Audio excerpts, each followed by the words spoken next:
एक ब्रेकिंग बातमी आपण बघतोय। शिवसेनेचे प्रवक्ते नरेश म्हस्के यांनी संजय राऊतांवर पलटवार केलेला आहे। सत्तेसाठी ठाकरे गट सोनिया गांधी आणि पवारांच्या दाराच्या बाहेर उभे होते, याला चाटुगिरी म्हणायची की आणखीन काय म्हणायचं, असा उपरोधिक सवाल नरेश म्हस्के यांनी संजय राऊत यांना केलेला आहे। अधिवेशनामध्ये मोदींच्या अभिनंदनाचा ठराव मांडणं म्हणजे शिंदेंकडून केंद्र सरकारची चाटुगिरी सुरू असल्याचं राऊतांनी म्हटलं होतं। त्यावरून आता नरेश म्हस्के यांनी पलटवार केला आहे।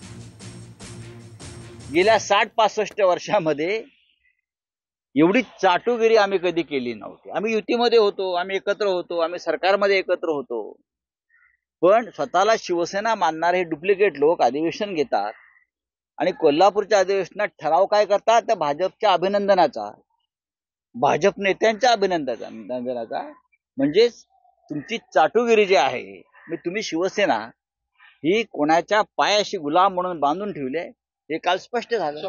विधानसभेच्या निवडणुका भारतीय जनता पार्टी बरोबर युती लढून म्हणून लढल्या आणि नंतर काँग्रेस बरोबर, शरद पवारांबरोबर की ज्यांनी आयुष्यभर शिवसेना संपवण्याकरता प्रयत्न केले, त्यांच्याबरोबर खुर्चीसाठी महाआघाडी केली।